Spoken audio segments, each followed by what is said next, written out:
इस दुआ का अगर तुम मतलब पढ़ोगे तो तुम्हें खुद समझ आ जाएगा कि ये दुआ ठीक नहीं है। वह भी सौम गदिन नवाइतु मिन शहर रमजान, मैं कल के रोजे की नियत करता हूँ। भाई रोजा तुम आज रख रहे हो और नियत कल के रोजे की रख रहे हो, ये क्या सेंस बनाता है? तो ये दुआ पढ़ना छोड़ दो।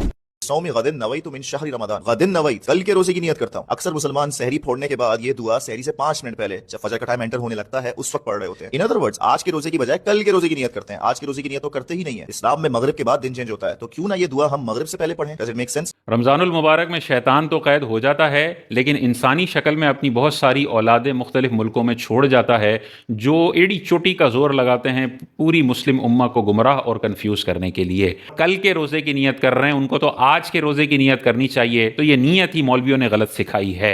अव्वल तो रोज़ा शुरू करने के लिए ज़बान से कोई नियत ज़रूरी है ही नहीं। आप सहरी में उठे हैं, ये उठना ही नियत है। नियत दिल के पुख्ता इरादे को कहते हैं। अगर दिल में आपने पुख्ता इरादा कर लिया है कि आप रोज़ा रखने के लिए उठें और रोज़ा रखेंगे, बस ये नियत काफ़ी है। ज़बान से कुछ भी ना बोलें तब भी आपका रोज़ा हो जाएगा। लेकिन अगर कोई ये वाली नियत करता है, वह भी सौम गदिन नवैतु मिन शहर रमज़ान, तो ये भी बिल्कुल दुरुस्त है। गदिन का जो लफ्ज़ है कल, तो ये हम अगर उर्फ में देखें, लोगों का इस्तेमाल देखें, तो कल से मुराद अगली तारीख नहीं होती, बल्कि कल से मुराद होता है रात के बाद जो दिन आएगा वो मुराद है। यही वजह है कि अगर मिसाल के तौर पे कोई इशा के वक्त कहता है मैं कल आ जाऊंगा तुम्हारे पास, इशा के वक्त इस्लामी तारीख तब्दील हो चुकी होती है, मगरिब के बाद इस्लामी तारीख तब्दील हो जाती है। लेकिन बंदा अगर कहे मैं कल आऊंगा, तो इससे क्या मुराद होगा कि अगले जो रात खत्म होने के बाद जो सुबह आएगी ना, उसमें वो बंदा आएगा। इससे ये मुराद नहीं है कि परसों आएगा वो। इसी तरह अगर कोई रात को 2 बजे किसी को कहता है यार मैं कल आ जाऊंगा आपके पास, तो रात को 2 बजे देखें अंग्रेजी तारीख भी तब्दील हो जाती है। तो अगर रात को 2 बजे कोई कह रहा है मैं कल आऊंगा, तो क्या इसका मतलब ये कि वो परसों आएगा या वो सुबह आएगा? सुबह आएगा मुराद है, क्योंकि जब भी रात में आप बोलते हैं ना कल आऊंगा, तो उससे मुराद अगली डेट नहीं होती, बल्कि उस रात के बाद जो दिन चढ़ेगा ना, उस दिन में मैं आऊंगा।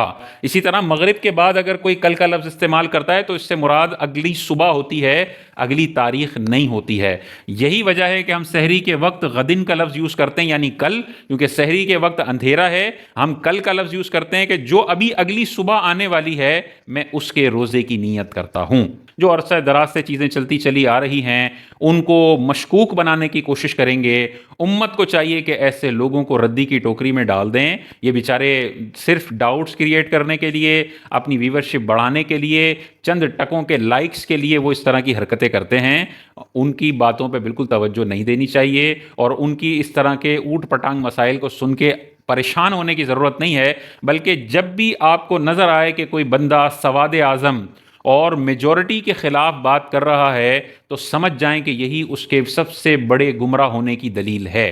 क्योंकि सवाद आज़म और जिसमें ख़वास और अवाम सारे उसी काम में मुलव्विस हों या उसको इंडोर्स कर रहे हों, उसके ख़िलाफ़ अगर कोई बात करता है, तो ये बात करने वाला गलत है। क्योंकि हुज़ूर अलैहिस्सलाम ने इरशाद फरमाया मेरी उम्मत कभी गुमराही पर जमा नहीं होगी।